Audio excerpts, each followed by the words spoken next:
ये जिहड़ा मॉब है ना, ये एक मरी हुई लड़की वास्ते इंसाफ मंग रहा है। मरे हुए बंदे वास्ते इंसाफ मंगना गुनाह है। वो भाई रोज़ ही एक्सीडेंट मरते हैं, कतल होंगे ने, कतलों के बारे रोज़ ही कोर्टां तो सालां बधी चलते हैं केस।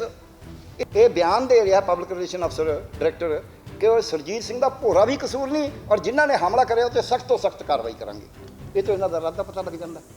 जे पूरी की पूरी टीचिंग फैकल्टी मेरे खिलाफ भंडी प्रचार करे, मैं तां भी कहांगा, और मैं इन्हों बारे कहने को तैयार हाँ।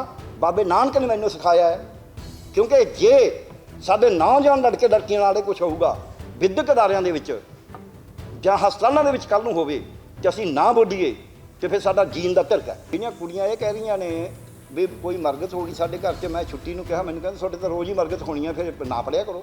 इन्हां दी प्लान सी भी बच्चे गुस्से च ने, जे हुण ही आपदे किसी चमचे दे राहीं कोई माड़ी मोटी खिचपाड़ करा दांगे, फिर रौला प्रोफैसर कुटदा प्रोफैसर कुटदा प्रोफैसर कुटदा। ਇਹਦਾ ਪਹਿਲਾਂ ਤਾਂ ਮੈਂ ਬਹੁਤ ਬਹੁਤ ਧੰਨਵਾਦੀ ਹਾਂ ਕਿ ਸਾਡੇ ਛੋਟੇ ਜਿਹੇ ਸੱਦੇ ਦੇ ਉੱਤੇ ਤੁਸੀਂ ਇੰਨੇ ਹੁੰਮ ਹਮਾ ਕੇ ਇੰਨੀ ਗਿਣਤੀ 'ਚ ਖਾਸ ਕਰਕੇ ਯੰਗ ਬੰਦੇ ਜਿਨ੍ਹਾਂ 'ਤੇ ਸਾਨੂੰ ਉਮੀਦ ਹੈ ਕਿ ਦੇਸ਼ ਬਚਾਉਣ ਵਾਲੇ ਨੇ ਲੋਕ, ਉਹ ਆਏ ਹੋ। ਇਸ ਕਰਕੇ ਅਸੀਂ ਤੁਹਾਨੂੰ ਜੀ ਆਇਆਂ ਕਹਿੰਦੇ ਹਾਂ। ਹੁਣ ਅਸੀਂ ਜਿਹੜੀ ਇਹ ਪ੍ਰੈਸ ਕਾਨਫਰੰਸ ਕਰ ਰਹੇ ਹਾਂ ਅੱਜ ਛੋਟੇ ਜਿਹੇ ਨੋਟਿਸ 'ਤੇ, ਇਹ ਇਸ ਵਾਸਤੇ ਕਰ ਰਹੇ ਹਾਂ, ਪੰਜਾਬੀ ਯੂਨੀਵਰਸਿਟੀ ਘਟਨਾ ਦਾ ਸਭ ਨੂੰ ਪਤਾ ਹੈ, ਪਰ ਚੰਡੀਗੜ੍ਹ ਦੇ ਕੁਝ ਵਿਦਵਾਨਾਂ ਨੇ एक बयान जारी करिया। आ बयान मेरे कोल है, पब्लिक स्टेटमेंट 16 सितंबर को। ये बयान जारी करिया तो दिखाण नूं आम बंदा उन्होंने पहली नज़र ये देखेगा कि भी ये बराबर जे दा बयान है दोवां वास्ते, पर यह बयान एक तरफा है। ये मैं तां कह सकदा क्योंकि मैं डॉक्टर हाँ, मेरे को रोज़ ही लोगों के बयान आते हैं, रोज़ ही कतल केस, गंडासे वजे, सट्टां वजियां, एक्सीडेंट होए, पोस्टमार्टम करने, रिकॉर्डां सानूं भुगतना पैंदा है। उत्थे वकील फिर खाला तारदे ने बंदे दी, सवाल तो उन्होंने जवाब तो देना है। सो ये जिहड़े वो लोग जिन्हां ने कदे कोर्टां फेस नहीं करियां, वो कुछ भी करने। इहदे च मैं दो तीन गल्लां इस बयान दे उत्ते कि वो एक तरफा किवें है। पहली गल उन्होंने कहा कि सानू जशनदीप कौर की मौत का अफसोस है, वो मर गई, तो पर सुरजीत सिंह असीं कंडैम करते हैं कि सुरजीत सिंह जिहड़ा जीवन मौत की लड़ाई लड़ रहा है, ICU च पिया, तो उहदे उत्ते हमला होया। ये कहते हैं भी असीं अज यानी कि 16 तरीक नूं कहते हैं वो जन्म मौत की लड़ाई लड़ रहा है। ये बड़े विद्वान ने। आ मेरे को FIR, ये FIR तुसीं डाउनलोड कर सकते, तुहानूं सारे जर्नलिस्टां नूं तो पता ही है। ये 108 नंबर FIR है। ये रात नूं 1 बजे लिखी गई है, यानी कि 14 ते 15 की रात नूं लिखी गई है। ये विच सुरजीत सिंह का बयान है, तो थानेदार ने जिहड़ा IO है उन्हें ये लिखिया है कि मैनूं सूचना मिली तो मैनू सुरजीत सिंह ने कहा, तो उन्हें मैनू अपनी कहानी दसी है। तो कहानी दसन तो पहला मैं डॉक्टर साहिबान नूं उत्थे कहा कि जी ये दसो ये फिट है। रोज़ ही साढ़े कोल आउंदे, हरेक मरीज़ का उन्होंने लिखना होंदा, चाहे वो जमा ही तुरदा फिरदा भी ये फिट है कि नहीं। उन्होंने लिखा भी ये बयान देने दे फिट है, फिर मैं इसका बयान दिया। ये FIR च लिखा, पढ़ के सुना दिंदा मैं तुहानूं। वो फिट है, फिर वो लंबा बयान दिंदा, कल्ली कल्ली गल कहंदा है। ये कहंदे वो मरण किनारे पे है, वो जीवन मौत की लड़ाई लड़ रहा है। इस तो मतलब ये लगता भी किते ना किते बड़ा गैप है भी तुसी एक तरफा गल कर रहे हो। FIR हो चुकी, तुसी FIR की कापी नहीं लैन की कोशिश करते, घट्टो घट्ट तत्थ तो लोगों के सामने रख दो ना। आपदी जो गल कहनी है भी इसका मतलब कढ़ना, चलो फिर भी तुहानूं इजाजत है, पर तत्थ ही तुसी गलत सी। जीवन मौत की लड़ाई लड़ रहे हो, तो बैठा गल्लां कर रहे उन्हां नाल। हुण दूजा उन्होंने की कहा, दूजा उन्होंने कहा भी उहदे उत्ते जानलेवा हमला करता, उहदी जान नूं खतरा पैदा करता। उही उसने कहा कि IO ने कि मैं MLR की रिपोर्ट ली है, प्राइवेट हस्पताल, हालांकि इन्हां दे पैनल ते है, आपां नूं पता हस्पतालों की कुछ हुंदा है। आपदे पैनल वाले हस्पताल दाखिल रखा, जबकि रजिंद्रा हस्पताल से मैडिकल कॉलेज तकड़ा उत्थे हैगा, उत्थे दाखिल कराना चाहिए सी, मैडिकल लीगल सच्चा हुंदा। चलो ਉਹਨਾਂ ਨੇ ਕਿਹਾ ਕਿ MLR ਦੇ ਵਿੱਚ ਲਿਖਿਆ ਕੇਵਲ ਇੱਕੋ ਇੱਕ ਸੱਟ ਬਲੰਟ ਹੋਈ ਹੈ, ਬਲੰਟ ਇੰਜਰੀ। ਬਲੰਟ ਇੰਜਰੀ 323 ਦੀ ਹੁੰਦੀ ਹੈ, ਔਰ 323 ਉਹਨੇ ਵਿੱਚ ਲਿਖੀ ਹੋਈ ਹੈ। 323 ਦੀ ਸੱਟ ਦਾ ਪੁਲਿਸ ਕੋਗਨੀਜੈਂਸ ਨਹੀਂ ਲੈ ਸਕਦੀ, ਪੁਲਿਸ ਮੁਕੱਦਮਾ ਹੀ ਨਹੀਂ ਕਰ ਸਕਦੀ, ਸਿੱਧਾ ਕੋਰਟ 'ਚ ਜਾਣਾ ਹੁੰਦਾ। ਇਸ ਤਰ੍ਹਾਂ ਕਹਿੰਦੇ ਉਹਨੂੰ ਡਾਇਰੈਕਟ ਕੰਪਲੇਂਟ। ਇਹ ਕੋਗਨੀਜੇਬਲ ਅਫੈਂਸ ਨਹੀਂ ਹੈ IPC ਦੇ ਅੰਡਰ, ਭਾਰਤੀ ਦੰਡਾਵਲੀ ਨਿਯਮਾਵਲੀ ਦੇ ਅੰਡਰ 324-25 ਹੈਗੇ ਨੇ। ਇਹ ਦੂਜੀ ਗੱਲ ਹੋ ਗਈ ਵੀ ਇਹ ਕਹਿੰਦੇ ਨੇ ਵੀ ਉਹਦੇ 'ਚ ਨਹੀਂ। ਫਿਰ ਇਹਨਾਂ ਨੇ ਆਪ ਹੀ ਇੱਕ ਤਕਨੀਕੀ ਸ਼ਬਦਾਵਲੀ ਹੁੰਦੀ ਹੈ ਜਿਹੜੀ ਕਦੇ ਵੀ ਆਮ ਬੰਦਾ ਨਹੀਂ ਕਹੇਗਾ, ਜਾਣ ਬੁੱਝ ਕੇ ਕਿਸੇ ਉਸ ਨਾਲ ਕਹੀ ਹੈ। ਇਹਨਾਂ ਨੇ ਕਿਹਾ ਉਹਨੂੰ ਗਰੀਵੀਅਸ ਚੋਟ ਮਾਰੀ ਹੈ। ਗਰੀਵੀਅਸ ਇੰਜਰੀ IPC ਦੀ, ਇੰਡੀਅਨ ਪੀਨਲ ਕੋਡ ਦੀ ਧਾਰਾ 326 'ਚ ਉਹਦੀ ਪੂਰੀ ਪਰਿਭਾਸ਼ਾ ਦਿੱਤੀ ਹੋਈ ਹੈ। ਔਰ 326 ਜਦ ਕਹਿੰਦੇ ਜੀ 326 ਬਣ ਗਈ ਜੀ, ਉਹ ਗਰੀਵੀਅਸ ਇੰਜਰੀ ਦਾ ਮਤਲਬ ਹੁੰਦਾ। ਔਰ ਉਹ ਅਸੀਂ ਪੜ੍ਹਾਉਂਦੇ ਹਾਂ, ਪੁੱਛਦੇ ਹਾਂ ਵੀ ਦੱਸੋ ਗਰੀਵੀਅਸ ਇੰਜਰੀ ਕਿਹੜੀਆਂ ਇੰਜਰੀ ਸ਼ਾਮਲ ਨੇ।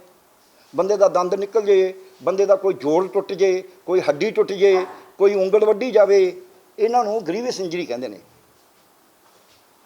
ਤੇ ਇਹਨਾਂ ਨੇ ਆਪ ਹੀ ਬਣਾਤਾ ਵੀ ਗਰੀਵੀਅਸ ਇੰਜਰੀ ਆ। ਉਹ ਕਹਿੰਦਾ ਬਲੰਟ ਵੈਪਨ ਨਾਲ ਇੱਕੋ ਇੱਕ ਇੰਜਰੀ ਹੋਏ, ਕਹਿੰਦੇ ਗਰੀਵੀਅਸ ਇੰਜਰੀ ਕਰੀ ਹੈ। ਇਹ ਪਤਾ ਨਹੀਂ ਕਿੱਥੋਂ ਡਾਕਟਰ ਆ ਕੇ ਯੂਨੀਵਰਸਿਟੀ ਪੜ੍ਹਦੇ। ਸੋ ਤੀਜੀ ਗੱਲ ਇਹ ਤੋਂ ਵੀ ਇੱਕ ਤਰਫਾ ਲੱਗਦਾ।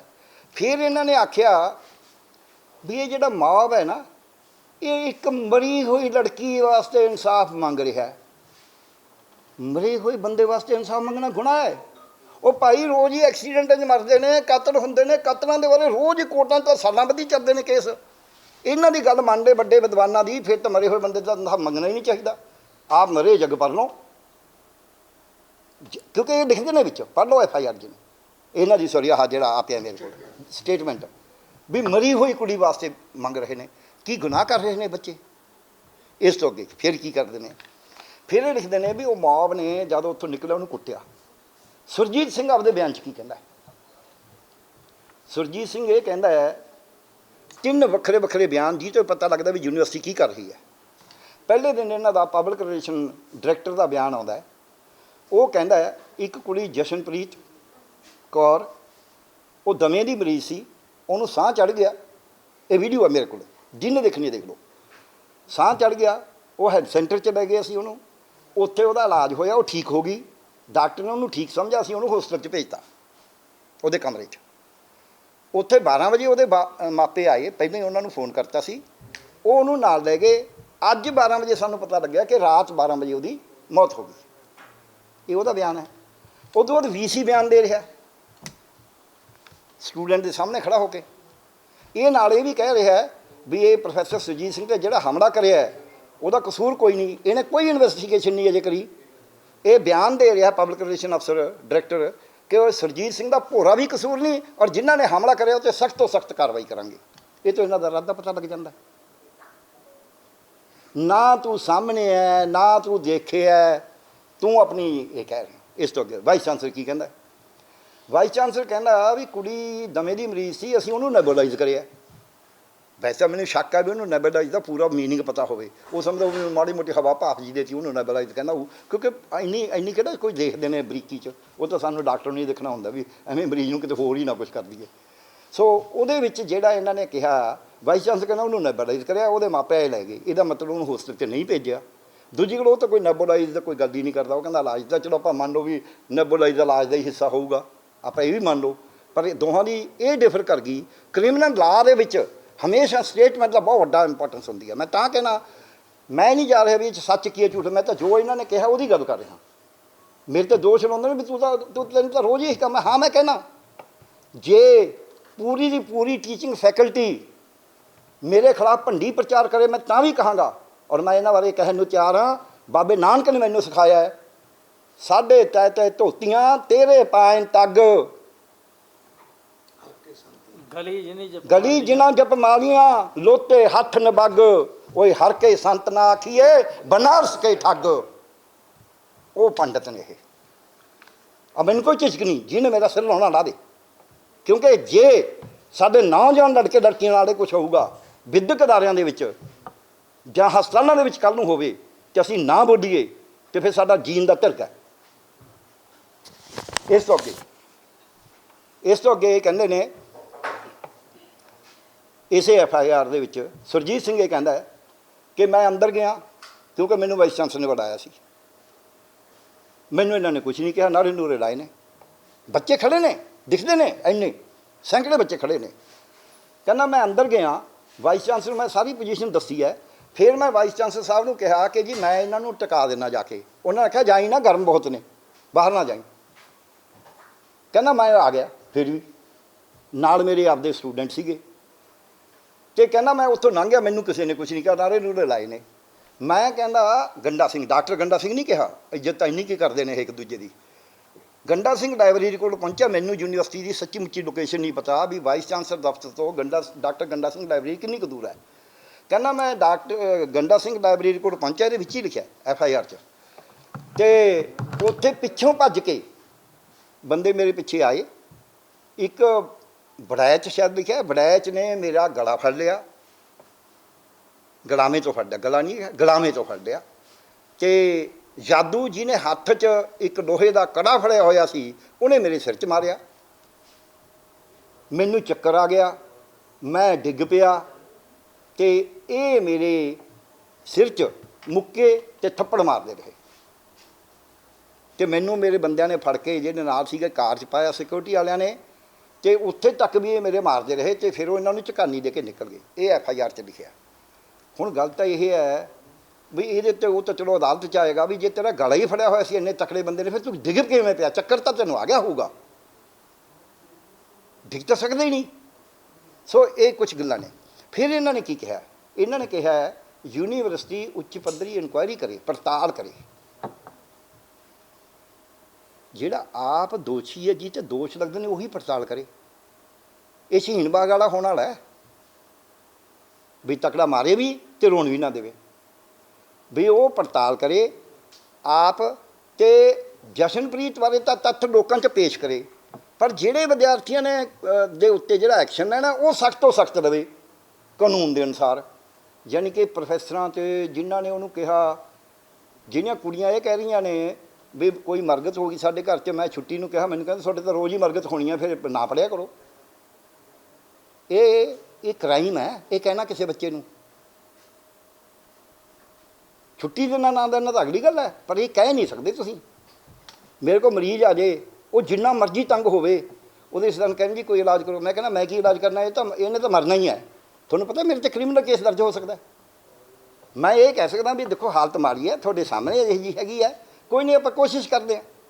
मैनू ये कोई अधिकार ही नहीं कहन दा भी तुसीं लेट आए हुण मैं की करा, हाँ तुसीं तो बेवकूफ़ हो, ये मैं नहीं कह सकता। मैनू तनख्वाह मिलती है ना भी मिलती होवे, मैं प्राइवेट प्रैक्टिशनर भी होवां, मैनू कोई अधिकार नहीं ये कहन दा। मैं जिहो जी हालत च मेरे को मरीज आया है, ਉਹਦੀ हालत चंगी है या माड़ी है, मैं ਉਹਦਾ इलाज करना आपदे ਵੱਲੋਂ जिन्ना मेरे को कैपेबिलिटी है तो साजो समान है। इस तो अगे मेरा कुछ नहीं। फिर भी वो मेरे से मुकदमा कर सकते हैं कि जी इन्हें इलाज कोताही करी है, वो मैं कोर्ट च फेस करके जवाब देंगा कि जी मैं कोई कोताही नहीं करी, मैं साबित करांगा कि मैं कोताही नहीं करी। ये कहते सानूं तो कोई पुछे ही ना, बच्चे फेल हो जान तां ना कोई पुछे, रिजल्ट थल्ले आउंदा तां ना कोई पुछे, यूनीवर्सिटी 200 रैंक च भी नहीं आउंदी तां ना कोई पुछे, उत्थे रोज़ ही हड़तालां मुजाहरे होई जा रहे हैं तां ना कोई पुछे, पैसों के उत्ते दोष लगी जाते हैं तां ना कोई पुछे, उत्थे झूठियां हाज़रियां लगदियां ने तां ना कोई पुछे, उत्थे धक्के नाल कुड़ियां दा जो कहिंदियां ने सीधियां। मैं हैरान हाँ, मैं बतौर डॉक्टर कहना भी जिहड़ियां यंग कुड़ियां ने 16-18 साल दियां 20 साल दियां ना, वो छेती छेती अपनी इज्जत के मारे ਇਹੋ ਜਿਹੇ शब्द नहीं बोलदियां ਜਿਹੇ ਜਿਹੇ ਉਹਨਾਂ ਨੂੰ बोलने पे ने। और कुड़ी फिर इन्हां नालों सियाणी है, वो कहती देखो जी तुहानूं पता ही की करिया होगा, तुम वीडियो सुन लो, कुड़ी डट के बोल रही है पर वो ये कह नहीं रही भी ये अश्लील हरकत है, कहती थोड़ा पता ही है की कुछ करना। बच्चा ਉਹਦਾ पैर टुट गया, हड्डी टुट गई, प्लास्टर लग्या होया, ਉਹਨੂੰ कहना इत्थे आना पो भाई, वो पास होवे फेल होवे, तू ਉਹਨੂੰ ਬਣਾਉਣ ਦਾ कित्थों अधिकार मिल गया तैनूं। मैं ये गल क्यों कहना, मेरी रीढ़ की हड्डी टुटी हुई सी, ये मैं ओपन नहीं कहना। एक सैशन एडिशन सैशन जज ने मेरे वारंट करते, कहनी मैं तो मंजे तो चुका के बुला लूँ, मंजे समेत चुका के। मैं हाई कोर्ट च रिट पाई, हाई कोर्ट च रिट पाई, वो बदली हुई, PGI का सर्टिफिकेट मनण नूं तैयार नहीं, मैं PGI च दाखल हाँ, मेरा ऑपरेशन हो रहा है, ठीक है। इदां ही इन्होंने करिया, ਵੀ ਭਾਈ ਉਹ ਕੁੜੀ ਬਿਮਾਰ ਹੈ, ਕੁੜੀ ਕਹਿ ਰਹੀ ਹੈ ਵੀ ਮੈਨੂੰ ਟਾਈਫਾਇਡ ਹੈ ਜੀ, ਮੈਂ ਦਵਾਈ ਲਾਉਣਾ। ਕਹਿੰਦਾ ਮੈਂ ਤੈਨੂੰ ਦੇਊਂਗਾ ਦਵਾਈ। ਹੁਣ ਮੈਂ ਤੈਨੂੰ ਦੇਊਂਗਾ ਦਵਾਈ ਦੇ ਦੋ ਮਤਲਬ ਨੇ, ਮੈਨੂੰ ਸਪਸ਼ਟ, ਮੈਨੂੰ ਕੋਈ ਨਹੀਂ ਝਿਜਕ। ਇਹ ਜਿੰਨੇ ਵਿਦਵਾਨਾਂ ਨੇ ਇਹ ਦਿੱਤੀ ਹੈ ਇਹਦੇ ਵਿੱਚ ਗੱਲਬਾਤ, ਇਹਨਾਂ ਸਵਾਲਾਂ ਦਾ ਜਵਾਬ ਦੇਣ। ਇਹ ਦੋਸ਼ ਲਾਉਣਾ ਵੀ ਪਿਆਲਾ ਤਾਂ ਰੋਜ਼ ਹੀ ਕਰਦਾ ਜੀ, ਇਹ ਤਾਂ ਯੂਨੀਵਰਸਿਟੀ ਦੇ ਖਿਲਾਫ ਹੈ ਜੀ, ਇਹਨਾਂ ਗੱਲਾਂ ਦਾ ਜਵਾਬ ਨਹੀਂ ਆਉਣਾ, ਇਹਨਾਂ ਦਾ ਕੋਈ ਫਾਇਦਾ ਨਹੀਂ ਹੈ। ਇਹ ਕਹਿਣਾ ਕਹੀ ਜਾਣ ਪੰਡੀ ਪ੍ਰਚਾਰ, ਇਹਨਾਂ ਸਵਾਲਾਂ ਦਾ ਜਵਾਬ ਦੇਣ ਵੀ ਤੁਸੀਂ ਆਹ ਲਿਖਦੇ ਹੋ, ਸੁਰਜੀਤ ਸਿੰਘ ਆਹ ਲਿਖਦਾ, ਜਾਂ ਤੁਸੀਂ ਗਲਤ ਬਿਆਨੀ ਕਰੀ ਹੈ, ਜਾਂ ਸੁਰਜੀਤ ਸਿੰਘ ਤੇ ਪੁਲਿਸ ਤੇ ਪਾਰਸ ਹਸਪਤਾਲ ਨੇ ਗਲਤ ਬਿਆਨੀ ਕਰੀ ਹੈ। ਕਿਉਂਕਿ ਤਿੰਨ ਨੇ, ਪੁਲਿਸ ਵਾਲਾ, ਪਾਰਸ ਹਸਪਤਾਲ ਤੇ ਸੁਰਜੀਤ ਸਿੰਘ, ਤਿੰਨਾਂ ਦਾ ਬਿਆਨ ਆ ਪਏ ਨੇ, ਇਹਨਾਂ ਦਾ ਬਿਆਨ ਇਹਦੇ ਵਿੱਚ ਪਿਆ। ਇਹ ਦੋਨੇ ਬਿਲਕੁਲ ਹੀ ਨਹੀਂ ਮਿਲਦੇ ਇੱਕ ਦੂਜੇ ਨਾਲ। ਇਹ ਤੋਂ ਪਤਾ ਲੱਗਦਾ ਵੀ ਇਹਨਾਂ ਨੇ ਤੱਤ ਭੜੱਤੇ ਵੀ ਆਪਾਂ ਕਹਿ ਲਓ, ਹੁਣ ਇਹ ਕਿਹਾ ਕਿਉਂ ਹੈ? ਇਹ ਗਰੀਬੀ ਇਸ ਮਰਨ ਕਿਨਾਰੇ ਜੀਵਨ ਮੌਤ ਦਾ ਤਾਂ ਕਿਹਾ ਹੈ। ਇਹਨਾਂ ਨੂੰ ਕਿਸੇ ਨੇ ਦੱਸਦਾ ਹੋ ਵੀ ਉਹ ਜਿਹੜੀ ਹੈਡ ਇੰਜਰੀ ਜੇ ਕਿ ਹੋ ਜੇ ਸਾਬਤ, ਫਿਰ ਇਹ 308 ਦਾ ਕੇਸ ਬਣ ਜਾਊ। ਕਿਉਂਕਿ ਉਹਦੇ ਸੁਰਜੀਤ ਸਿੰਘ ਦਾ ਬਿਆਨ ਦਿੱਤਾ ਹੀ ਹੈ, ਮੇਰੇ 'ਤੇ ਕਾਤਲਾਨਾ ਹਮਲਾ ਕਰਿਆ। ਇਹ ਆਪਾਂ ਨੂੰ ਪਤਾ ਹੀ ਹੈ ਵੀ ਹਰੇਕ ਹੀ ਬੰਦਾ ਦੋ ਬੰਦਾ ਵੀ ਮੇਰੇ 'ਤੇ ਜੀ ਕਾਤਲਾਨਾ ਹਮਲਾ ਕਰਿਆ। ਅਤੇ ਇੱਕ ਕੜਾ ਉਹਨੇ ਲੈ ਲਿਆ, ਜਿੱਦਾਂ ਉਹ ਸਾਹਮਣੇ ਆਊਗਾ ਕੋਰਟ 'ਚ ਉਦੋਂ ਅਸਲੀ ਤਾਂ ਪਤਾ ਲੱਗੂਗਾ ਵੀ ਕਾਤਲਾਨਾ ਹਮਲਾ ਕੜੇ ਨਾਲ ਤਾਂ ਹੋ ਨਹੀਂ ਸਕਦਾ। ਜਿੰਨਾ ਮਰਜ਼ੀ ਕੋਈ ਰੌਡ ਕਹਿ ਦਿੰਦਾ ਤਾਂ ਵੀ ਮੰਨ ਲੈਂਦੇ। ਸੋ ਇਹਨਾਂ ਨੇ ਵੀ ਮੰਨਦੇ ਵੀ ਕਾਤਲਾਨਾ ਹਮਲਾ। ਇਹ ਇਸ ਕਰਕੇ ਹੈ ਕਿ ਉਹ ਹਸਪਤਾਲ, ਕਿਉਂਕਿ ਉਹਨਾਂ ਦੇ ਪੈਨਲ 'ਤੇ ਹੈ। ਮੈਂ ਕਹਿਣਾ ਵੀ ਪੈਨਲ ਵਾਲੇ ਹਸਪਤਾਲ ਨੂੰ ਆਪ ਹੀ ਕਹਿਣਾ ਚਾਹੀਦਾ ਕਿ ਜੀ ਅਸੀਂ ਇਹਦਾ ਪਰਚਾ ਕੱਟਣਾ, ਤੁਸੀਂ ਇਹਦਾ ਮੈਡੀਕਲ ਲੀਗਲ ਕਿਤੋਂ ਹੋਰ ਕਰਾਓ, ਇਲਾਜ ਅਸੀਂ ਕਰ ਦਾਂਗੇ। ਕਿਉਂਕਿ ਕੱਲ੍ਹ ਨੂੰ ਸਾਡੇ ਦੋਸ਼ ਹੋਊਗੀ ਤੁਸੀਂ ਪੈਨਲ 'ਤੇ ਤੁਸੀਂ ਜੋ ਮਰਜ਼ੀ ਲਿਖ ਦੋਗੇ। ਇਹ ਉਹਨਾਂ ਤੋਂ ਹੈਡ ਇੰਜਰੀ ਬਣਵਾਉਣਗੇ, ਮੈਂ ਤੁਹਾਨੂੰ ਅੱਜ ਦੱਸ ਦਿੰਦਾ, ਕਿਉਂਕਿ ਇਹਨਾਂ ਕੋਲ ਕਹਿਣ ਨੂੰ ਤਾਂ ਹੋਰ ਕੁਛ ਹੈ ਨਹੀਂ। ਹਾਲਾਂਕਿ ਉਹ ਵੀ ਸਟੇਨ ਨਹੀਂ ਕਰਨੀ, ਸਸਟੇਨ ਨਹੀਂ ਕਰਨੀ। ਮੈਂ ਇਹੋ ਜਿਹੇ ਕੇਸ ਭੁਗਤੇ ਨੇ ਜਿੱਥੇ ਕਿਸੇ ਡਾਕਟਰ ਨੇ ਜੇ ਝੂਠਾ ਸਰਟੀਫਿਕੇਟ ਦੇ ਤਾ ਨਾ ਮੈਡੀਕਲ ਲੀਗਲ, ਅਸੀਂ ਉਹਦੀ ਬਾਬ ਬੁਲਾਈ ਆ ਕੋਰਟਾਂ 'ਚ, ਵਕੀਲਾਂ ਨੂੰ ਦੱਸਿਆ ਆਹ ਸਵਾਲ ਪੁੱਛ ਲਓ, ਦੇਵੇ ਜਵਾਬ। ਡਾਕਟਰੀ 'ਚ ਅਸੀਂ ਕਹਿੰਦੇ ਹਾਂ, ਮਾਫ਼ ਕਰਨਾ ਮੈਂ ਕੋਈ ਉਸ ਨਾਲ ਨਹੀਂ ਕਹਿ ਰਿਹਾ, ਡਾਕਟਰੀ 'ਚ ਅਸੀਂ ਕਹਿੰਦੇ ਹਾਂ ਵੀ ਅਸੀਂ ਮੁਰਦਿਆਂ ਨੂੰ ਬੋਲਣ ਨਾ ਦਿੰਦੇ ਹਾਂ, ਅਸੀਂ ਮੁਰਦਿਆਂ ਨੂੰ ਬੁਲਾਉਣਾ ਜਾਣਦੇ ਹਾਂ। ਮੁਰਦਾ ਦੱਸਦਾ ਵੀ ਮੇਰੇ ਕੀ ਹੋਇਆ। ਆ ਜਿਹੜਾ ਨਵਰੀਤ ਵਾਲਾ ਕੇਸ ਸੀ ਉਹ ਮੁਰਦਾ ਦੱਸ ਰਿਹਾ ਸੀ ਵੀ ਕੀ ਹੋਇਆ, ਟਰੈਕਟਰ ਤੋਂ ਗਿਰ ਕੇ ਹੋਇਆ ਜਾਂ ਕੀ ਹੋਇਆ। ਜਿਹੜੇ ਸ਼ਹੀਨਵਾਗ ਵਾਲੇ ਕੇਸ ਸੀ ਉਹ ਮੁਰਦੇ ਦੱਸਦੇ ਸੀ ਵੀ ਕੀ ਹੋਇਆ। ਜਿਹੜੀ ਆਹ ਨੇਹਾ ਸ਼ੋਰੀ ਨੂੰ ਮਾਰਿਆ ਸੀ ਇਹ ਮੁਰਦਾ ਦੱਸਦਾ ਹੈ, ਪੋਸਟਮਾਰਟਮ ਦੀ ਰਿਪੋਰਟ ਦੱਸਦੀ ਹੈ, ਜਿਹੜੀਆਂ ਮੈਂ ਸਾਰੀਆਂ ਪੜ੍ਹ ਕੇ ਇੰਟਰਪ੍ਰੀਟੇਸ਼ਨ ਦੇਣਾ। ਹਾਲਾਂਕਿ ਉਹ ਤਾਂ ਮੈਂ ਪੋਸਟਮਾਰਟਮ ਨਹੀਂ ਕਰ ਰਿਹਾ, ਰਿਪੋਰਟ ਪੜ੍ਹ ਕੇ ਰਿਪੋਰਟ ਬੋਲਦੀ ਹੈ ਵੀ ਕੀ ਹੈ, ਆਹ ਰਿਪੋਰਟ ਬੋਲਦੀ ਹੈ। ਸੋ ਇਸ ਕਰਕੇ ਇਹਨਾਂ ਨੇ ਇੱਕ ਛੜਯੰਤਰ ਰਚਿਆ। ਇਹ ਮੈਨੂੰ ਐਂ ਲੱਗਦਾ ਹੈ ਕੋਈ ਵੀ ਜਦ ਉੱਥੇ ਸੈਂਕੜੇ ਸਟੂਡੈਂਟ ਖੜ੍ਹੇ ਨੇ, ਉਹਨਾਂ ਦੇ ਟੈਂਪਰ ਹਾਈ ਨੇ, ਉਹਦਾ ਕਸੂਰ ਹੈ ਜਾਂ ਨਹੀਂ ਹੈ ਇਸ 'ਚ ਨਾ ਜਾਈਏ। ਉਹ ਪਹਿਲਾਂ ਉਹਨੂੰ ਕੁਛ ਨਹੀਂ ਕਿਹਾ, ਜਾਂਦੇ ਹੋ ਇੱਧਰ ਹੀ ਆਇਆ ਕਿਉਂ? ਜਦੋਂ ਉਹਨੇ ਵਾਈਸ ਚਾਂਸਲਰ ਨੇ ਰੋਕਿਆ ਸੀ ਦੂਜੇ ਗੇਟ ਤੋਂ ਨਿਕਲ ਜਾਂਦਾ। ਕਿਉਂ ਆਇਆ ਇੱਧਰ? ਮੈਂ ਕਹਿਣਾ ਕਿਉਂ ਆਇਆ? ਇਹਨਾਂ ਦੀ ਪਲਾਨ ਸੀ ਵੀ ਬੱਚੇ ਗੁੱਸੇ 'ਚ ਨੇ, ਜੇ ਹੁਣ ਹੀ ਆਪਦੇ ਕਿਸੇ ਚਮਚੇ ਦੇ ਰਾਹੀਂ ਕੋਈ ਮਾੜੀ ਮੋਟੀ ਖਿੱਚਪਾੜ ਕਰਾ ਦਾਂਗੇ, ਫਿਰ ਵਾਲਾ ਪ੍ਰੋਫੈਸਰ ਕੁੱਟਦਾ, ਪ੍ਰੋਫੈਸਰ ਕੁੱਟਦਾ, ਪ੍ਰੋਫੈਸਰ ਕੁੱਟਦਾ।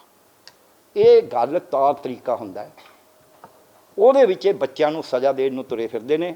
ਇਹੋ ਜਿਹੀਆਂ ਗੱਲਾਂ ਅਸੀਂ ਭੁਗਤੀਆਂ ਹੋਈਆਂ ਨੇ ਮੈਡੀਕਲ ਕਾਲਜਾਂ 'ਚ ਵੀ ਜਿੱਥੇ ਟੀਚਰ ਇਹ ਗੱਲ 'ਤੇ ਮਨ 'ਤੇ ਆ ਜੇ ਵੀ ਦੇਖੀ ਜੋ ਪਾਏ ਰੌਲਾ ਪਾਉਣਾ। ਔਰ ਮੈਡੀਕਲ ਕਾਲਜ ਦੇ ਟੀਚਰ ਦਾ ਤਾਂ ਇੱਜ਼ਤ ਹੀ ਬਹੁਤ ਹੁੰਦੀ ਹੈ, ਜੇ ਕਿਤੇ ਉਹਦੇ ਉੱਤੇ ਕੁਛ ਹੋ ਜੇ। ਇਹ ਤਾਂ ਇਹੀ ਬੋਲਦੇ ਨੇ, ਪਬਲਿਕ ਤਾਂ ਇਹਨਾਂ ਦੇ ਹੱਕ 'ਚ ਨਹੀਂ ਬੋਲ ਰਹੀ, ਇਹ ਤਾਂ ਟੀਚਰ ਹੀ ਬੋਲਦੇ ਨੇ। ਪਰ ਜੇ ਮੈਡੀਕਲ ਕਾਲਜ ਦੇ ਪ੍ਰੋਫੈਸਰ ਦੇ ਉੱਤੇ ਕੋਈ ਨਾ ਮਾੜਾ ਜਿਹਾ ਤੂੰ ਕਰ ਦਿੰਦਾ ਤਾਂ ਸਾਰਾ ਪਟਿਆਲਾ ਉੱਠ ਖੜਦਾ ਸੀ। ਬੇਸ਼ੱਕ ਤੁਸੀਂ ਡਾਕਟਰ ਐਨ ਡੀ ਅਗਰਵਾਲ ਨੂੰ ਐਂ ਕਿਹਾ, ਤੁਸੀਂ ਡਾਕਟਰ ਧਰਮਲ ਸਿੰਘ ਜੀ ਨੂੰ ਐਂ ਕਿਹਾ, ਕਿਉਂਕਿ ਉਹ ਤਾਂ ਪਾਪੂਲਰ ਡਾਕਟਰ ਸੀ। ਇਹਨਾਂ ਵਾਂਗੂ ਥੋੜ੍ਹਾ ਸੀ ਵੀ ਯੂਨੀਵਰਸਿਟੀ 'ਚ ਇਹਨਾਂ ਦਾ ਕੋਈ ਕਿਰਾਏ 'ਤੇ ਬਾਕੀ ਬਾਹਰ ਤਾਂ ਕੁਛ ਹੈ ਨਹੀਂ। ਸੋ ਇਸ ਕਰਕੇ ਜਦ ਟੀਚਰ ਇਸ ਗੱਲ ਦੇ ਉੱਤੇ ਆ ਜੇ, ਜਦ ਡਾਕਟਰ ਮਰੀਜ਼ ਨੂੰ ਮਾਰਨ 'ਤੇ ਆ ਜੇ, ਜਦ ਟੀਚਰ ਬੱਚੇ ਨੂੰ ਖਰਾਬ ਕਰਨ 'ਤੇ ਆ ਜੇ, ਜਦ ਮਾਂ ਬੱਚੇ ਨੂੰ ਮਾਰਨ 'ਤੇ ਆ ਜੇ, ਜਦ ਰਸੋਈਆ ਜ਼ਹਿਰ ਦੇਣ 'ਤੇ ਆ ਜੇ, ਫਿਰ ਬਚ ਨਹੀਂ ਸਕਦਾ, ਫਿਰ ਸਮਾਜ ਗਿਰਦਾ ਹੈ। ਅੱਜ ਇਹ ਇਸ ਦੇ ਉੱਤੇ ਜਿੰਨੇ ਬੰਦਿਆਂ ਨੇ ਬਿਆਨ ਦਿੱਤਾ ਹੈ, ਇੱਕ ਆਰਗੂ ਕਰਨਾ ਆ ਕੇ ਇਹ ਸਾਬਤ ਕਰਨ ਕਿ ਉਹ ਜ਼ਿੰਦਗੀ ਮੌਤ ਦੀ ਲੜਾਈ ਲੜ ਰਿਹਾ ਸੀ, ਨੰਬਰ 1 ਇਹਨਾਂ ਨੇ ਵਿੱਚ ਲਿਖਿਆ। ਦੂਜਾ ਇਹ ਸਾਬਤ ਕਰਨ ਵੀ ਗਰੀਬੀ ਇੰਜਰੀ ਹੈ। ਤੀਜਾ ਇਹ ਸਾਬਤ ਕਰਨ ਵੀ ਉਹ ਬੇਹੋਸ਼ ਪਿਆ ਸੀ, ਉਦੋਂ ਹੋਸ਼ 'ਚ ਨਹੀਂ ਸੀ। ਅਤੇ ਆਹ ਜਿਹੜੀ FIR 'ਚ ਜਿਹੜੇ ਪਾਰਸਲੀ ਹਸਪਤਾਲ ਨੇ ਸਰਟੀਫਿਕੇਟ ਦਿੱਤਾ ਹੈ ਕਿ ਜੀ ਇਹ ਫਿੱਟ ਹੈ ਬਿਆਨ ਦੇਣ ਦੇ, ਇਹ ਝੂਠ ਹੈ। ਜਿਹੜਾ ਪੁਲਿਸ ਅਧਿਕਾਰੀ ਜਿਹਨੇ FIR ਲਿਖੀ ਹੈ ਉਹਨੇ ਜਿਹੜਾ ਬਿਆਨ ਲਿਖਿਆ ਇਹ ਝੂਠ ਹੈ। ਅਤੇ ਜਿਹੜਾ ਸੁਰਜੀਤ ਸਿੰਘ ਬੋਲਿਆ ਉਹ ਤਾਂ ਬੋਲਿਆ ਹੀ ਨਹੀਂ, ਇਹਨੇ ਆਪ ਹੀ ਉਹਦੇ ਮੂੰਹ 'ਚ ਪਾ ਕੇ ਦਸਤਖਤ ਕਰਾ ਲਏ। ਕਹਿਣ ਨਾ ਫਿਰ, ਕਿਉਂਕਿ ਤਾਂ ਰਿਟਨ ਹੈ ਨਾ, ਜਾਣੀ ਤਾਂ ਇਹਨਾਂ ਦਾ ਬਿਆਨ ਨਹੀਂ ਉੱਥੇ ਕੋਰਟ 'ਚ ਜਾਣਾ, ਆ ਜਾਣਾ ਕੋਰਟ 'ਚ ਨਾਲ ਲੱਗਦਾ ਕੇਸ ਦੇ। ਸੋ ਇਹਨਾਂ ਦੀ ਏਮ ਇਹ ਹੈ। ਹੁਣ ਮੈਂ ਇੱਕ ਲਾਸਟ ਗੱਲ ਕਹਿ ਕੇ ਫਿਰ ਬਾਕੀ ਸਾਡੇ ਸਾਥੀ ਦੱਸਣਗੇ। ਇਹਨਾਂ ਨੇ ਦੋ ਗੱਲਾਂ ਕਰਨੀਆਂ ਸ਼ੁਰੂ ਕਰੀਆਂ ਨੇ। ਕਦੇ ਤਾਂ ਇਹਨਾਂ ਨੇ ਇੱਕ ਵਿੱਚ ਹੋਰ ਜਿਹੜਾ ਮੈਨੂੰ ਬਹੁਤ ਵੱਡਾ ਦੁੱਖ ਹੋਇਆ, ਤੁਸੀਂ ਹੈਰਾਨ ਮੰਨੋਗੇ, ਇਹ ਮੁੜ ਕੇ ਪੰਜਾਬ ਦੇ ਵਿੱਚ 84 ਵਰਤਾਉਣਾ ਚਾਹੁੰਦੇ ਨੇ। ਇਹ ਲਿਖਦੇ ਨੇ ਹਿੰਸਾ ਕਰੀ ਜਾ ਰਹੀ ਹੈ, ਪੋਲਰਾਈਜੇਸ਼ਨ ਕਰੀ ਜਾ ਰਹੀ ਹੈ। ਕਿਹੜੀ ਪੋਲਰਾਈਜੇਸ਼ਨ ਕਰ ਰਹੇ ਨੇ ਬੱਚੇ? ਤੁਸੀਂ ਵੀਡੀਓ ਦੇਖ ਲਓ, ਉੱਥੇ ਤੁਹਾਨੂੰ ਕਿਤੇ ਲੱਗਦਾ ਵੀ ਕੋਈ ਹਿੰਦੂ ਸਿੱਖ ਮੁਸਲਮਾਨ ਈਸਾਈ ਦਾ ਸਵਾਲ ਹੈ? ਇਹ ਜਿਹੜੀ ਇਹਨਾਂ ਨੇ ਇਹ ਸ਼ਬਦ ਵਰਤੇ ਨੇ ਕਿ ਪੋਲਰਾਈਜੇਸ਼ਨ ਕਰੀ ਜਾ ਰਹੀ ਹੈ, ਇਹ ਕਰੀ ਜਾ, ਰਾਹੀ ਸਾਹਿਬ ਇਹ ਜ਼ਿਆਦਾ ਡਿਟੇਲ 'ਚ ਦੱਸ ਦੇਣਗੇ। ਅਤੇ ਇਹ ਜਿਹੜਾ ਪਾਰਟ ਹੈ ਇਹੋ ਜਿਹਾ ਕਹਿਣਾ ਆਪਣੇ ਆਪ 'ਚ ਹੀ, ਇਹ ਮੈਨੂੰ ਲੱਗਦਾ, ਸੁਣ ਲਓ ਕੀ ਕਿਹਾ। ਮੇਰੀ ਬੇਨਤੀ ਹੈ 2 ਲਾਈਨਾਂ 'ਤੇ, ਇਹ ਪੰਜਾਬ ਨੂੰ ਅੱਗ ਲਾਉਣ ਦੀ ਮਨਸ਼ਾ ਇਹਨਾਂ ਦੀ। ਕਹਿੰਦੇ ਦੀ ਮੌਬ ਵਾਇਲੈਂਸ, ਭੀੜ ਤੰਤਰੀ ਹਿੰਸਾ, mob violence, hate and polarization have always proven to be counterproductive। ਕਿਹੜੀ mob violence ਤੇ ਕਿਹੜੀ polarization ਹੈ? ਕਿਹੜਾ ਉੱਥੇ ਲੜਕੀਆਂ ਦਾ ਸਵਾਲ ਹੈ, ਜਾਂ ਉੱਥੇ ਹਿੰਦੂ ਸਿੱਖ ਦਾ ਸਵਾਲ ਹੈ, ਜਾਂ ਉੱਥੇ ਕੋਈ ਦਲਿਤ ਨੌਨ ਦਲਿਤ ਦਾ ਸਵਾਲ ਹੈ, ਜਾਂ ਉੱਥੇ ਕੋਈ ਪੰਜਾਬੀ ਵਰਸਸ ਨੌਨ ਪੰਜਾਬੀ ਦਾ ਸਵਾਲ ਹੈ? ਕਿਹੜੀ ਪੋਲਰਾਈਜੇਸ਼ਨ ਹੈ? ਇਹ ਦੱਸ ਤਾਂ ਦੇਣ ਨਾ। ਹਾਂ, ਇੱਕ ਪੋਲਰਾਈਜੇਸ਼ਨ ਹੈਗੀ ਹੈ, ਇਹ 'ਚ ਕੋਈ ਸ਼ੱਕ ਨਹੀਂ। ਜਿਹਦਾ ਇਹਨਾਂ ਨੂੰ ਦੁੱਖ ਹੈ ਉਹ ਪੋਲਰਾਈਜੇਸ਼ਨ ਹੈ। ਇੱਕ ਪਾਸੇ ਸਾਰੇ ਟੀਚਰ ਜਿਹੜੇ ਇਹਨਾਂ ਨੂੰ ਤੰਗ ਕਰਦੇ ਨੇ ਉਹ ਖੜੇ ਨੇ, ਬਾਹਰਲੇ ਉਹ ਯੂਨੀਵਰਸਿਟੀ ਵਾਲੇ ਨਹੀਂ ਖੜੇ ਇਹਨਾਂ ਨਾਲ, ਉਹਨੂੰ ਤਾਂ ਪਤਾ ਵੀ ਰੋਜ਼ ਕੀ ਹੋ ਰਿਹਾ। ਦੂਜੇ ਪਾਸੇ ਇਹ ਖੜੇ ਨੇ। ਇੱਕ ਤਾਂ ਇੱਕ ਮੈਂ 2 ਲਾਈਨਾਂ ਹੋਰ ਕਹੀਆਂ ਨੇ ਜੀ। ਫਿਰ ਇਹ ਬੱਚਿਆਂ ਨੂੰ ਇਹ ਕਹਿ ਰਹੇ ਨੇ, ਇਹਨਾਂ ਟੀਚਰਾਂ ਨੂੰ, ਮੈਂ ਤੁਹਾਨੂੰ ਸੁਣਾ ਦਿੰਦਾ। ਵਾਈਸ ਚਾਂਸਲਰ 27 ਅਪ੍ਰੈਲ 2021 ਨੂੰ ਚਾਰਜ ਲੈਂਦਾ ਹੈ। ਚੰਨੀ ਸਾਹਿਬ CM ਨੇ ਉਹਨਾਂ ਦੀ ਕੋਠੀ ਮਿਲਣ ਜਾਂਦਾ ਹੈ ਯੂਨੀਵਰਸਿਟੀ ਵਾਸਤੇ। ਉੱਥੇ ਇਹਨੂੰ ਵੇਟ ਕਰਨੀ ਪੈਂਦੀ ਹੈ ਸਵੇਰ ਤੱਕ। ਅਤੇ ਇਹ ਇੱਕ ਸੈਮੀਨਾਰ 'ਚ ਆ ਕੇ ਕਹਿੰਦਾ, ਮੈਂ ਤਾਂ ਜੇ ਉਹ ਮੈਨੂੰ ਬਿਨਾਂ ਮਿਲੇ ਜਾਂਦੇ ਮੈਂ ਉਹਨਾਂ ਨੂੰ ਘੇਰ ਲੈਣਾ ਸੀ। ਇਹ ਵਾਈਸ ਚਾਂਸਲਰ ਨੂੰ ਇੰਨਾ ਨਹੀਂ ਪਤਾ ਵੀ ਤੁਸੀਂ CM ਦੀ ਕੋਠੀ, CM ਜਿੰਨਾ ਮਰਜ਼ੀ ਕੋਈ ਹੋਵੇ, ਤੂੰ CM ਦੀ ਕੋਠੀ 'ਚ ਘੇਰ ਨਹੀਂ ਸਕਦਾ CM ਨੂੰ। ਭੁਲੇਖੇ, ਇਹਦਾ ਮਤਲਬ ਇਹਨੂੰ ਤਾਂ ਇੰਨਾ ਵੀ ਨਹੀਂ ਪਤਾ ਵੀ ਮੈਂ CM ਦੀ ਕੋਠੀ 'ਚ ਘੇਰ ਨਹੀਂ ਸਕਦਾ। ਅਤੇ ਫਿਰ ਇਹ ਪਬਲਿਕਲੀ ਅਨਾਊਂਸ ਕਰ ਰਿਹਾ। ਇਹਦੇ ਨਾਲ ਰਾਜਕਤਾ ਫੈਲੂ, ਇਹਨਾਂ ਨੂੰ ਕੋਈ ਦੁੱਖ ਨਹੀਂ, ਇਹਦੇ ਨਾਲ ਰਾਜਕਤਾ ਫੈਲੂ ਕਿ ਨਹੀਂ? ਦੂਜਾ ਸਵਾਲ ਇਸ ਨੇ ਫੈਕਲਟੀ ਐਸੋਸੀਏਸ਼ਨ ਨੂੰ ਕਿਹਾ, ਆ ਮੇਰੇ ਕੋਲ ਟ੍ਰਿਬਿਊਨ ਦੀ ਪਈ ਆ ਖਬਰ, ਅਗਸਤ 'ਚ, ਅਪ੍ਰੈਲ ਤਾਂ ਜੁਆਇਨ ਹੀ ਕਰਦਾ। ਉਹਨਾਂ ਨੇ ਕੋਈ ਧਰਨਾ ਮਾਰਿਆ ਹੋਇਆ ਸੀ, ਕਹਿੰਦਾ ਇਹ ਤਾਂ ਕਹਿੰਦੇ ਨੇ ਵੀ ਵਾਈਸ ਚਾਂਸਲਰ ਨੂੰ ਭਜਾਓ, ਸਾਡੇ ਕਾਰਜ ਕਾਰਨਾਮਿਆਂ 'ਤੇ ਪਰਦਾ ਪਾਓ। ਇਹ ਵਾਈਸ ਚਾਂਸਲਰ ਦਾ ਕੰਮ ਹੈ। ਫਿਰ ਉਸ ਤੋਂ ਬਾਅਦ ਕੀ ਕਰਦਾ? ਉਸ ਤੋਂ ਬਾਅਦ ਇਹ ਇੱਕ ਵਾਰ ਫੈਕਲਟੀ ਐਸੋਸੀਏਸ਼ਨ ਮਿਲਣ ਜਾਂਦੀ ਹੈ ਅਤੇ ਉਹਨਾਂ ਨੇ ਇਹ ਕਹਿਤਾ ਵੀ ਜੇ ਤੁਸੀਂ ਸਾਡੀ ਗੱਲ ਹੀ ਨਹੀਂ ਮੰਨਣੀ ਜਾਂ ਸੁਣਨੀ ਹੀ ਨਹੀਂ, ਅਤੇ ਫਿਰ ਇਹਨੂੰ ਤਾਲਾ ਲਾ ਦਿਓ ਵਾਈਸ ਚਾਂਸਲਰ ਦਫ਼ਤਰ ਨੂੰ। ਇਹ ਬਾਹਾਂ ਚੜਾ ਕੇ ਉਹਨਾਂ ਦੇ ਪਿੱਛੇ ਭੱਜਿਆ ਜਾ, ਆਪ ਹੀ ਮੰਨਦਾ ਕਿ ਹਾਂ ਮੈਨੂੰ ਗੁੱਸਾ ਆ ਗਿਆ, ਮੈਂ ਆ ਗਿਆ। ਇਹ ਵਾਈਸ ਚਾਂਸਲਰ ਦਾ ਕੰਮ ਹੈ, ਇਹ ਕੰਮ ਨਹੀਂ ਹੈਗੇ ਵਾਈਸ ਚਾਂਸਲਰ ਦੇ। ਹਰ ਗੱਲ ਦੇ ਉੱਤੇ ਯੂਨੀਵਰਸਿਟੀ ਦੇ ਵਿੱਚ ਇਹਨੇ ਇਹ ਦੋਸ਼ ਲੱਗਦੇ ਨੇ ਵੀ ਇਹਦੇ ਬਿਆਨ ਕਰਕੇ ਹੜਤਾਲ ਹੋਈ ਹੈ। ਇਹ ਤਾਂ ਬਿਆਨ ਦੇ ਸਕਦਾ ਭਗਵੰਤ ਮਾਨ ਦੀ ਸਰਕਾਰ ਦੇ ਖਿਲਾਫ ਵੀ ਸਾਨੂੰ ਪੈਸੇ ਨਹੀਂ ਦੇ ਰਹੇ ਜੀ, ਯੂਨੀਵਰਸਿਟੀ ਨੇ ਡੁੱਬ ਜਾਣਾ ਜੀ, ਪਰ ਕਿਸੇ ਨੂੰ ਦੂਜੇ ਨੂੰ ਨਹੀਂ। 2 ਮਹੀਨੇ ਯੂਨੀਵਰਸਿਟੀ 'ਚ 1.5 ਮਹੀਨਾ ਬੰਦ ਕਰੀ ਰੱਖੀ, ਅੰਦਰ ਕਿਸੇ ਨੂੰ ਵੜਨ ਨਹੀਂ ਦਿੱਤਾ, ਯੂਨੀਵਰਸਿਟੀ ਕੰਮ ਰੋਕਤਾ। ਕੋਰਸਪੈਂਡੈਂਸ ਕੋਰਸ ਹੈ ਜਿਹੜਾ ਡਿਸਟੈਂਸ ਐਜੂਕੇਸ਼ਨ ਜਿਹਨੂੰ ਕਹਿੰਦੇ ਨੇ, ਉਹਦੀ ਫੀਸ ਨਹੀਂ ਭਰੀ, 10-15 ਹਜ਼ਾਰ ਬੱਚੇ ਦਾ ਕੈਰੀਅਰ ਖਰਾਬ ਕਰਤਾ। ਔਰ ਇਹ ਵਾਈਸ ਚਾਂਸਲਰ ਕਹਿੰਦਾ ਰਿਹਾ ਕੋਈ ਨਹੀਂ ਸਾਨੂੰ ਮਨਜ਼ੂਰੀ ਮਿਲ ਜੂ, ਬੱਚਿਆਂ ਤੋਂ ਫੀਸ ਭਰਾਈ ਗਏ ਅਤੇ ਮੁੜ ਕੇ 2 ਮਹੀਨੇ ਬਾਅਦ ਵਾਪਸ ਕਰੀ ਹੈ। ਸੋ ਮੈਂ ਬਾਕੀ ਗੱਲਾਂ 'ਚ ਨਹੀਂ ਜਾਂਦਾ, ਇੰਨਾ ਕੀ ਕਹਿ ਕੇ ਕਿ ਯੂਨੀਵਰਸਿਟੀ ਦੇ ਵਿੱਚ ਤੁਸੀਂ ਕਿਹੜੀ ਚੀਜ਼ ਹੈ, ਫੈਕਲਟੀ ਇਹਦੇ ਉਲਟ, ਕਲਾਸ 3 ਮੁਲਾਜ਼ਮਾਂ ਦੀ ਯੂਨੀਅਨ ਹੈ ਇਹਦੇ ਉਲਟ। ਯੂਨੀਵਰਸਿਟੀ 'ਚ ਬੰਦੇ ਨਾ ਯਾਰ ਨਾਲ ਹੋਣ। ਇੱਥੇ ਬਾਹਰਲੇ, ਕਿਉਂਕਿ ਬਾਹਰਲਿਆਂ ਦੇ ਨਾਲ ਉਹਨਾਂ ਦਾ ਪਤਾ ਨਹੀਂ ਕੀ ਆ ਕੀ ਨਹੀਂ। ਬਾਹਰਲਿਆਂ ਨੇ ਜਿਹੜੇ ਬੰਦੇ ਸਾਹਮਣੇ ਨੇ ਉਹਨਾਂ ਦੀ ਗੱਲ ਮੰਨਣ ਨੂੰ ਤਿਆਰ ਨਹੀਂ, ਆਪਦੀ ਕਰਦੇ ਨੇ। ਇੱਕ ਲਾਸਟ ਜਿਹੜਾ ਇਹ ਕਹਿ ਰਹੇ ਨੇ ਵੀ ਆਹ ਕਮਿਊਨਲ ਗੱਲ ਕਰ ਰਹੇ ਨੇ, ਇਹ ਮੈਂ ਕੋਈ ਵੀਡੀਓ ਦੇਖ ਰਿਹਾ ਸੀ ਜੀ ਕਿਸ਼ਨਪੁਰਾ ਜੀ, ਵੀ ਜੇ ਕਮਿਊਨਿਸਟ ਕਾਮਰੇਡ ਵਰਸਸ ਸਿੱਖ ਹੈ, ਇਹ ਬਿਲਕੁਲ ਝੂਠ ਹੈ। ਨਾ ਉੱਥੇ ਕੋਈ ਕਾਮਰੇਡ, ਮੈਂ ਕੱਲ੍ਹ ਕਿਸੇ ਨਾਲ ਗੱਲ ਹੋਈ, ਕਹਿੰਦਾ ਦੱਸ ਇੱਥੇ ਕੋਈ ਕਾਮਰੇਡ ਹੈ ਹੀ ਨਹੀਂ ਰਿਹਾ ਹੁਣ, ਤੁਸੀਂ ਕਿਹਨੂੰ ਕਾਮਰੇਡ ਕਹਿੰਦੇ ਹੋ ਕਿਹਨੂੰ ਨਹੀਂ?